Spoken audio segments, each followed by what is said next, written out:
Hello, this is Cold Serenity and welcome back. So, the Grim and the Grave was released yesterday and I'm going to get my look at them and give you my impressions of them. So, we have the Empire who have gained Volkmir the Grim and they have gained Vigilance, which might be a great early boost, and they've also gained Knights of the Blazing Sun. So let's go actually take a look at them. So they've released this pack, and they've released, well, the DLC pack, and they've released quite a few new units, even though they were there in the game already. Well, the tabletop game. Though I wonder how they're going to affect the battlefield. So flagellants were literally, they're based off of the old medieval flagellants who wandered from town to town, whipping themselves. But in the Warhammer world, they don't do that. Well, they still do that. They do travel from town to town, preaching doom and death and repent, while whipping themselves. But they'll also travel to battlefields, where they'll literally throw themselves on the enemy and rip them limb from limb. Or bludgeon them to death. Whichever fate is worse, I don't know. So, depending on how early you get them, they could be very useful. Though, because of their lack of armor and their frenzied state, I'm not sure how useful they would be when compared to, say, your greatswords. So this will be quite interesting. But yeah, Knights of the Blazing Sun have been introduced as well. They don't actually even worship Sigma. How dare they? So it makes it even weirder, the fact that they're going to be fighting alongside Volkmir the Grim. Yeah, because they worship an Estilian goddess. Mirida? Okay, let's look at that. It's like, although it's slightly different, it's not that much different. I am Volkmar. He is a Volkmar. Volkmar the Grim. During the Storm of Chaos campaign, he was that tough. Well, he wasn't that. He was that tough later on, but first of all, he decided to try and stop Archaon by marching through Kislev to meet him head on, and I think it was around this area between Kislev and the start of Nausicaan Chaos Wastes that he was finally defeated and cut down by Archaon. Then later a demon called Bilakor said that's not nasty enough, so brought him back to life to... Yes? He was either chained or sewn on to a banner. So literally, there's this great living man that everyone loved and respected, and he's part of this banner.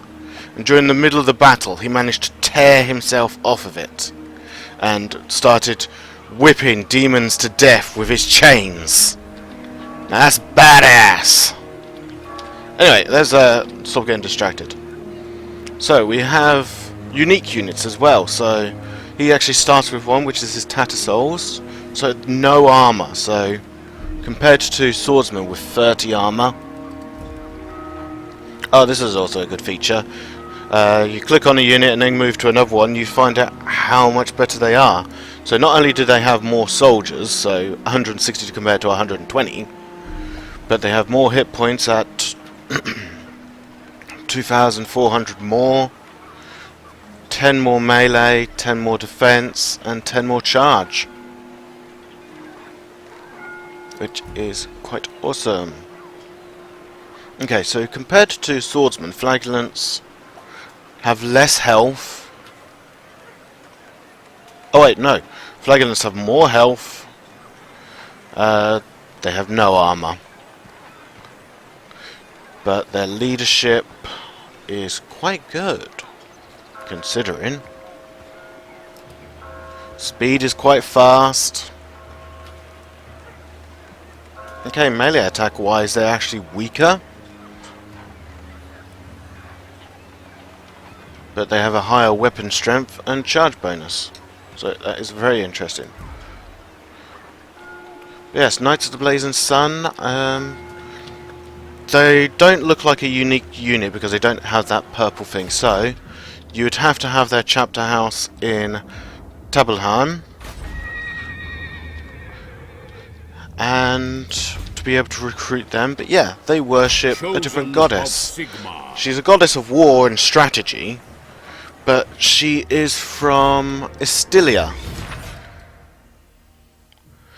Yeah, they developed the worship of her during the Crusades against Araby, which is just here.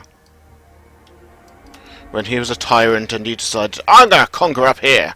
So he launched crusades along with Bretonia to save Estilia. Okay, let's have a look at Orders. Mr. Oh, look. Faction leader Karl Franz. But I've heard I selected him to be my start-off leader. What? Okay, so here we go. He's a nice looking fellow, massive scar, the mustache of doom. So he's already the Grand Theurgist, so that means he gets a recruitment bonus on warrior priests in the local province. So that's quite awesome. The Jade Griffin, if I remember rightly, that cancels out magic. Yes, I know. Oh, it's unnatural regenerative powers. And a staff of command. So he's going to bash people to death with it. But yeah, he can be thrown on a warhorse. Ultimately, though, he can be thrown on the war altar of Sigmar. So that would be good. So Grand Hammer, that'll improve his melee. Shield of Faith, so his battle prayer does more damage resistance. Soulfire, large strike area, so causes magical damage, and battle prayer has more magical resistance. Then Second Nature, which is a cooldown to the battle prayers, so that's quite cool. These still remain the same. Faith's Bastion though, so more damage resistance, and Benediction, which is more leadership. So basically you can make him just a tank. But this is different, so he has buffs to improve his flagellants, so they can flock to him, which they did in the lore of Warhammer. But he's still got the Honest Steel, Pistol Corpse, and Speed of Horse. So we also have War Eternal, so bonus charge. And then his Work of God, which is bonus missile resistance. Which, ultimately, if you're fighting against Chaos, isn't that important. They don't have that many missile units.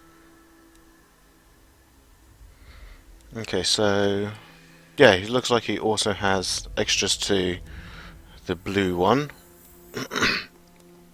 So he has Heretic Hunter, so reduction in the corruptions, +5 for hero priests, and capacities, and unit experience pluses. So that is quite awesome. He's quite a buffing character to the Flagellants, so they can become quite a force under him. So what else do we also have? Oh wait, Praise Sigmar. so we also have the Free Company here. So they're kind of a mishmash between ranged and close combat. So Master of neither, but able to do it. But apparently they're also quite decent in it. So early on, I'd imagine these are very good. They probably wouldn't be able to hold their own against pure swordsmen. Yeah, 28 against 32. Basically, these guys would be volunteers who just like band together in battle. Although they're all going to be wearing the same equipment. So that's very good early units. Although whether they'd still hold their own later on in the game is another matter. But you can create your own like themed armies just around loose bands of massive bands of these, a volunteer army. So what would you need to start recruiting flagellants?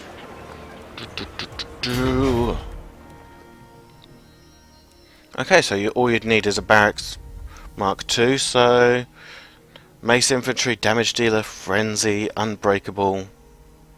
Yeah, that would probably be a very good early unit. Although by the time you get great swords, if they're going to be as good, by then they've probably got all the buffs they need from Volkmir to be quite useful. Reichsguard.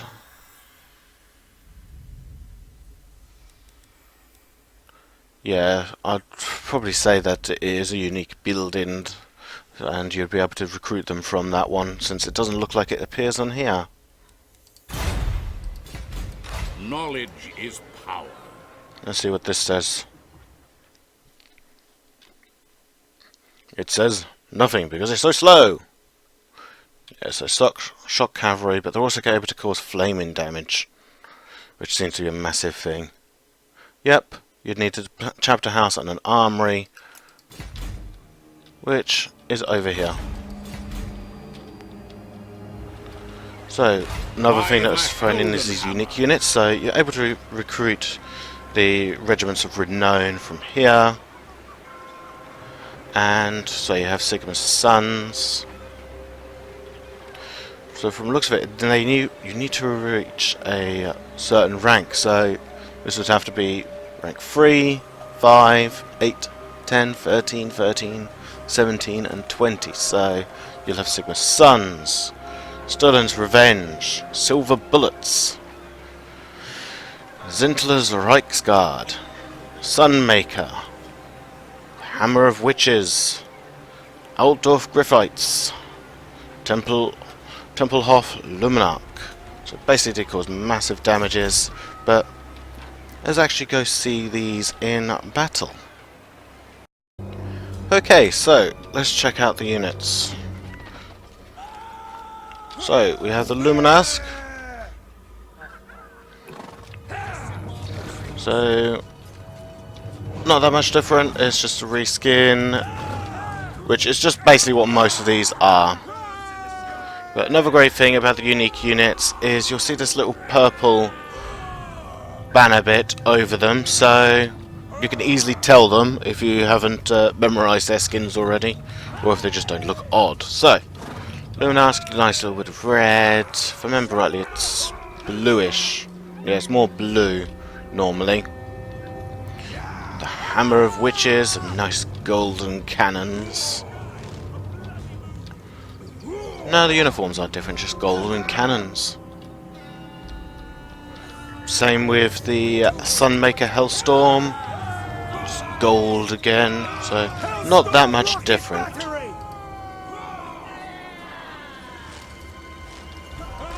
And of course they all do flaming damage more.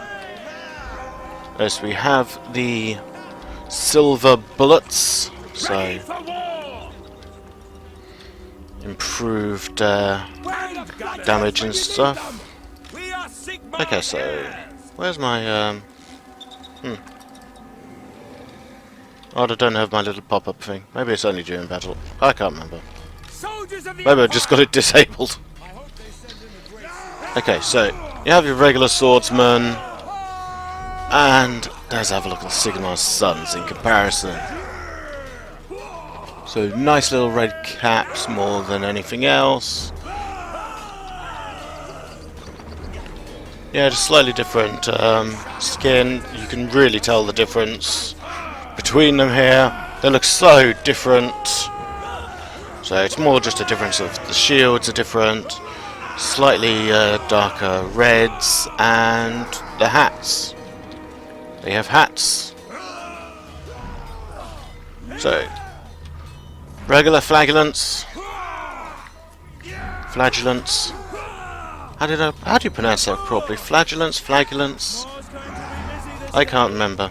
I'm terrible at pronouncing things. So, regular flagellants. And you have people who are as balmy as nailing stuff to them. But yeah, they're quite balmy. Yeah, basically they've gone from grey to red, with a little bit of green. So, yep, totally different. Normal free company, so you have dark greys, a few dull reds, and Sterling's Revenge. They've thrown in Sterling's colours of yellow and green. So from the sounds of it, they want revenge for Sterling, because probably due to the vampire counts. And here we have the Royal Altdorf Griffites. Nice bluish white griffins, or demigriffs should say, not griffins. So it looks like they're halberd Griffin Knights, but if I remember right, their stats are just the same as regular anti-infantry one. They're anti-large, so they'll be very fun to use in battle. So, Zinsler's Reichsguard. So, definitely they'd stand out with that gold. Yeah, the flaming skull and the gold barding. Yep, quite nice looking. They'd definitely stand out. They'd look good in your Emperor's army. And the Knights of the Blazing Sun with their magical fire damage. So they look very awesome. But at the same time, I don't like the fire across the entire thing, because it kind of distracts you from the awesomeness of them. That the sun, the skulls, but yes, black and gold, definitely a nice colour. Makes me think, are they going to release free units or paid DLC to release some of the other famous knightly regiments? Because you have the Reichsguard now, you have the Knights of the Blazing Sun, but there are others like the Knights Panther, the Knights of the White Wolf. The Knights of the White Wolf would be awesome. They're from Middenheim, and they come charging in with hammers. So it's just like, and they howl as they go into battle. But most importantly, let us have a look at Volkmir.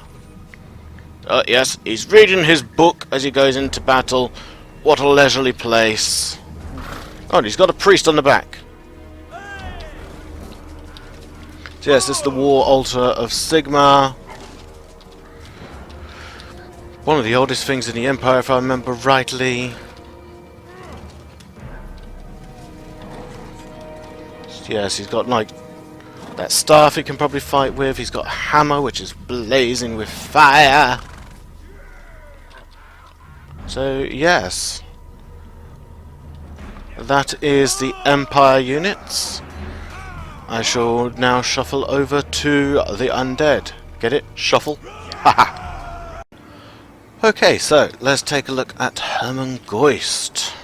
Can I assist you? He starts off with extra Graveguard, the unique Direwolf pack, the Dire pack, and Corpse Cart, which is a new buffer. It regenerates units and has a magical aura. But unfortunately it only moves as fast as zombies, so 23. So let's take a look at our charming little fella. Ugly, ain't he? He's a neophyte, so he increases research speed exponentially. 10%, that's a big boost. So he has the Liber Noctis even. So really bad tome. Probably is very bad for your eyesight. Probably makes you look like this. The Brothers Geust Corpse Cart. So his mount is basically a corpse cart, which would majorly reduce his speed. Because at the moment he's a 35, but if he has this, he ends up going much slower. But it's pulled by his dead kin. Charming fella. Hey brothers, you might be dead, but let's pull this cart, shall we? Yes, master. So basically you'd go up in armor and melee attack, but you'd have such a reduction in speed and charge bonus, it makes it wonder worth if it's doing it. So his only unique thing is that book. For a moment I was about to call it a staff then because of the image. But in scripture, so more research, which is awesome. Raise the Dead costs less. He has a diabolical presence, so the corpse carts and mortis engine units get more defense and experience in area.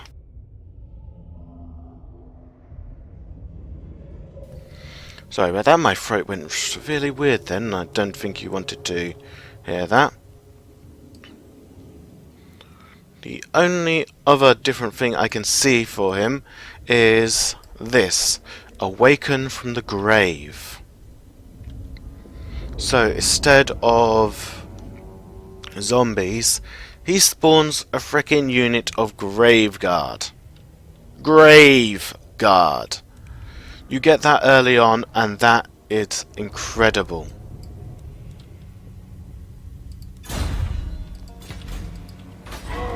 So let's have a look at some of the things here. So you'd need to research the Defiled Khan building to get the 2 corpse carts there are. There are 2.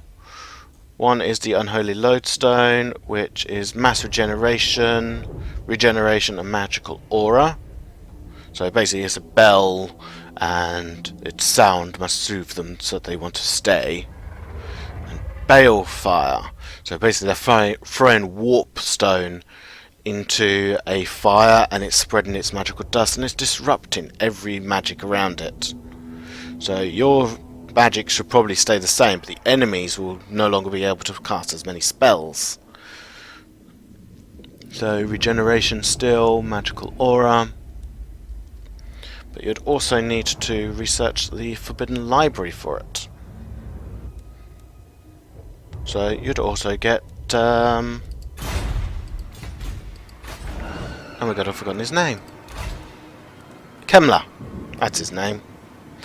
At the same time. Yep, look, you also get Vlad von Carsten. He is the free one. I shall be having a closer look at him in a moment. But yes, you can only get him after unlocking, or after raising Altdorf. Oh yes, I forgot to say, Volkmar the Grim, you can only get him by building the Temple of Sigma, so the second building in the religion chain. So, not that too far away.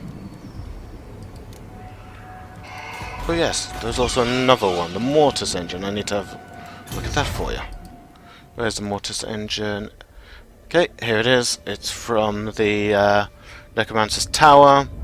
So you'd need to build a Forbidden Library first. And you'd also need a Reliquary. Yeah, I pronounce these things so brilliant. So, Mass Regeneration, Magic Harvester, causes terror, Magical Aura. That would be frightening on the battlefield.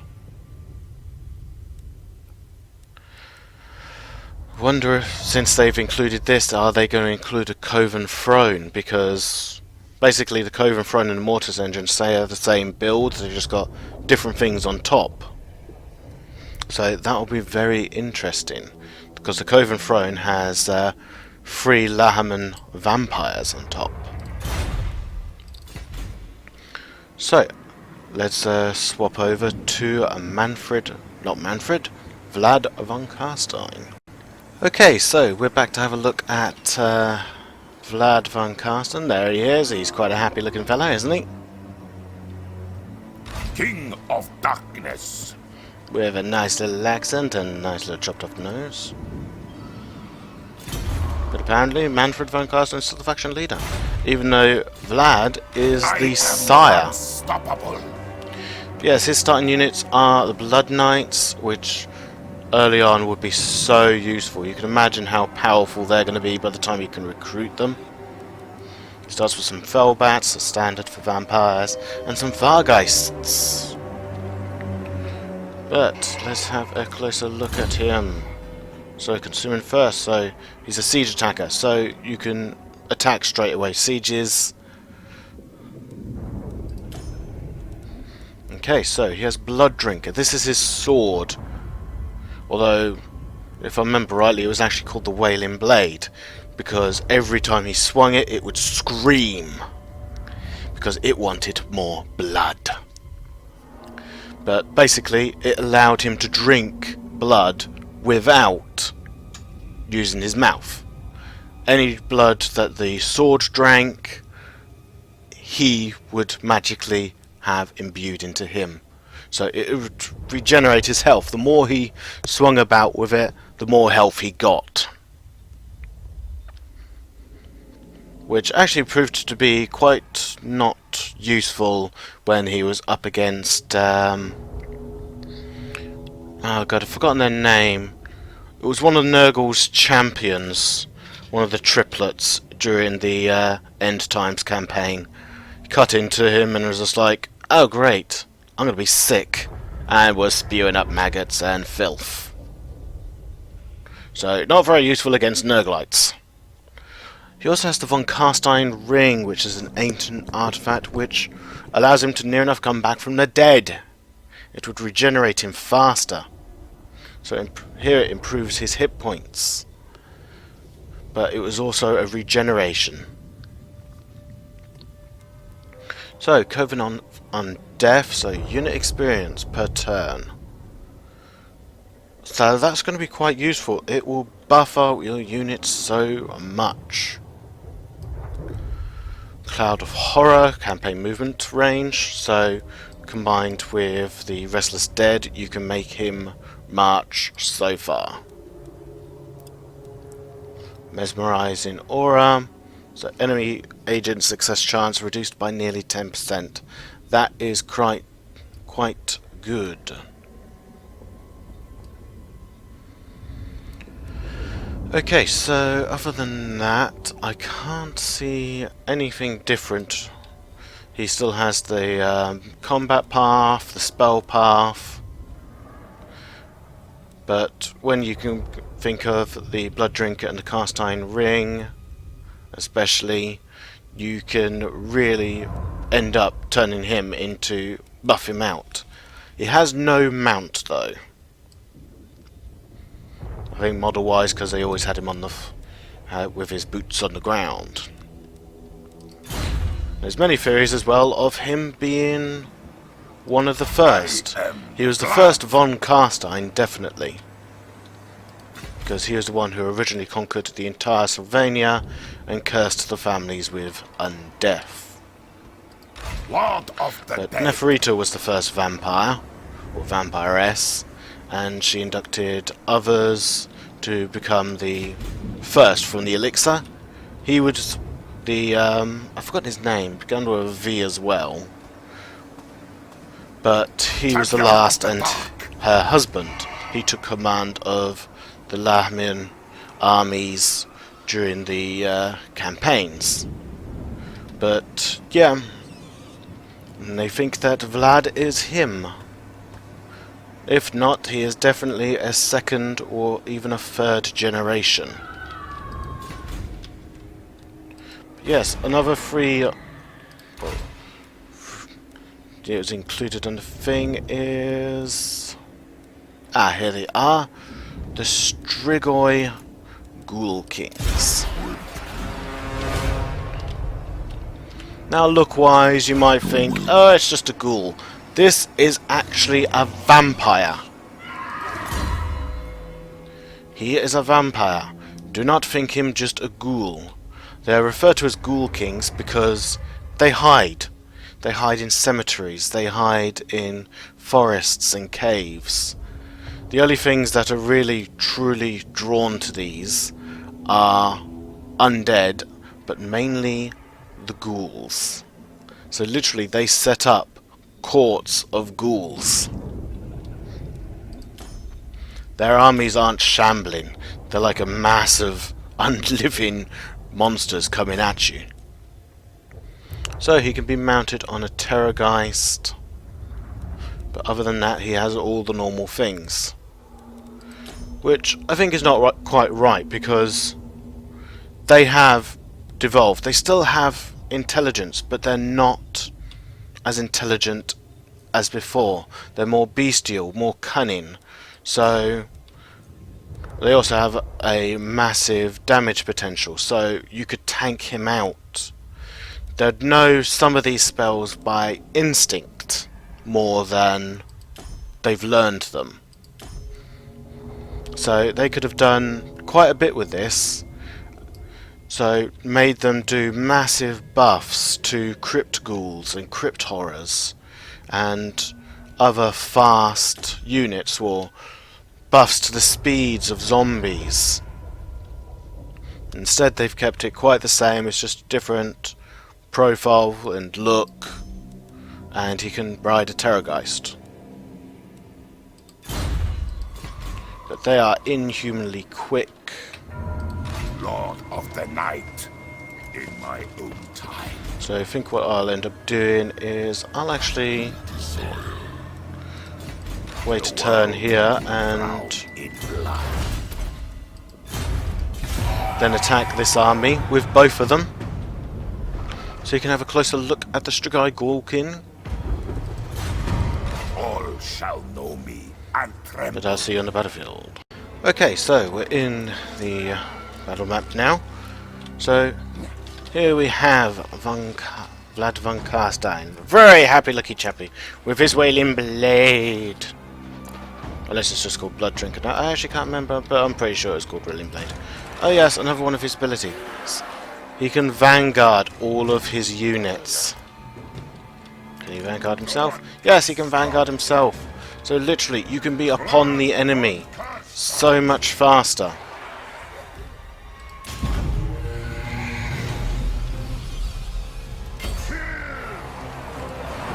First, let's have a look at the... So look at him, so bestial looking, but he is a vampire. He really does not look it, does he? Strigois are from the Uzehorn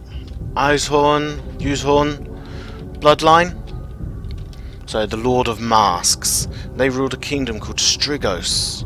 But when it was destroyed and they were cast out, other vampires didn't take them in. So blood dragons hunted them. The von Carsteins and Lamans tried to just destroy them. Necrarchs wanted to rip them apart and analyze them.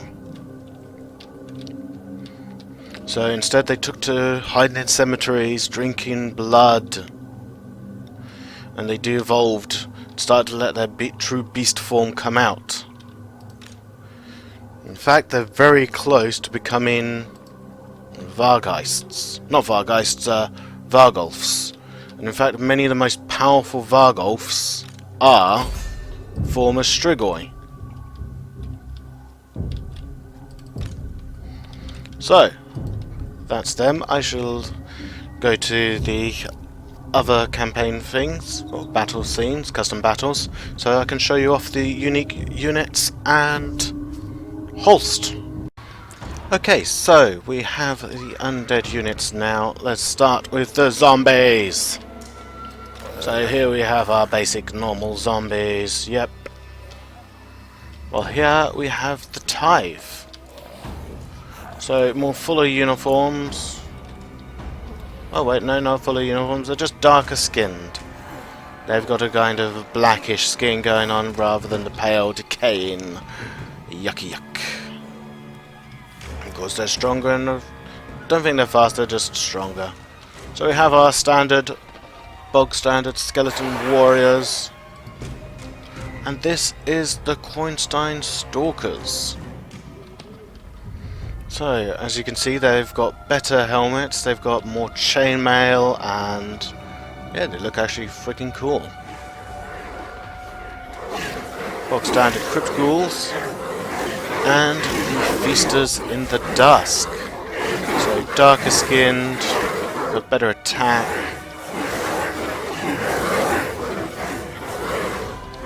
I'll get away from the barking. So yeah, they'll definitely stand out on the battlefield. So our typical Graveguard. and the Sternsmen.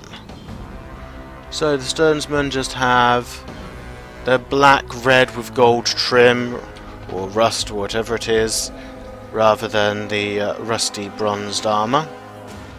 So they look quite impressive. Would have thought they'd have gone with the Drakenhof Guard, because they're quite powerful and renowned. So the Black Lances against Verix Reavers. So same as the Grave Guard, they've got the darker tones, so darker armour. Then Hex Wraiths and Blue Hex Wraiths, the Chillgeists, so they're chill damage. Yeah, it looks like they're just the exact same, except different colours. Dire Pack. Yeah, I couldn't afford to bring the other comparisons. So, yeah, they're darker skinned. And here we have the Claw of Nagesh Mortis engine. This slams in with the power of ghostly cavalry and wraiths and skeletons. But yes, if I remember rightly, it holds probably a thing of Nagesh.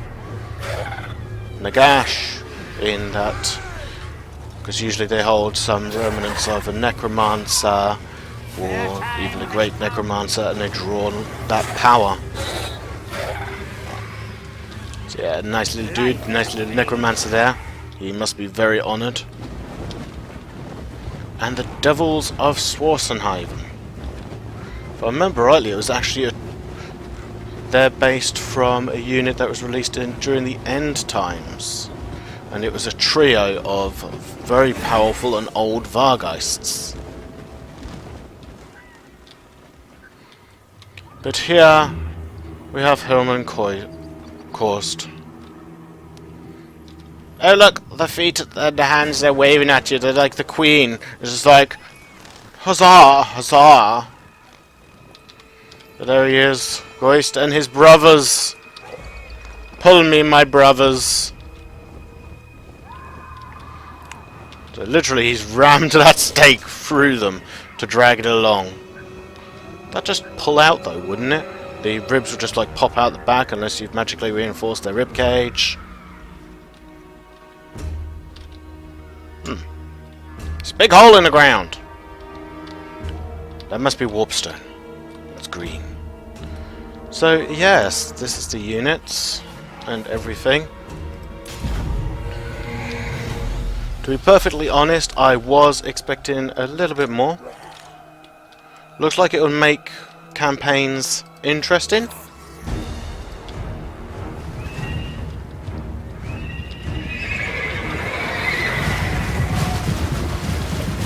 So I don't think it's probably worth the full price of nearly £6.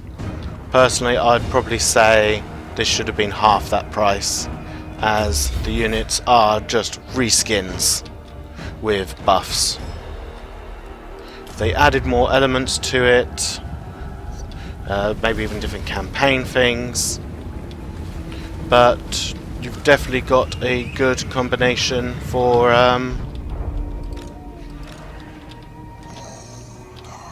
the future, or for future campaigns. See what I mean about him being really slow. So where is the let's cast some Graveguard. Oh, there it is. Waking from the grave. Let's summon some Graveguard. Oh yeah, that is so cool. But yep, in honesty, I think this could have been cheaper and slightly better done. So the Strigoi could have been completely differently done, simply because he's more of he's a tank, and he instinctively knows some magic, but not the higher forms. But it would have been just so nice just to see Bretonia be released as free LC. But unfortunately we must wait. We must either pay for it or just wait. So, this is Cold Serenity. I hope you have enjoyed. Take it easy.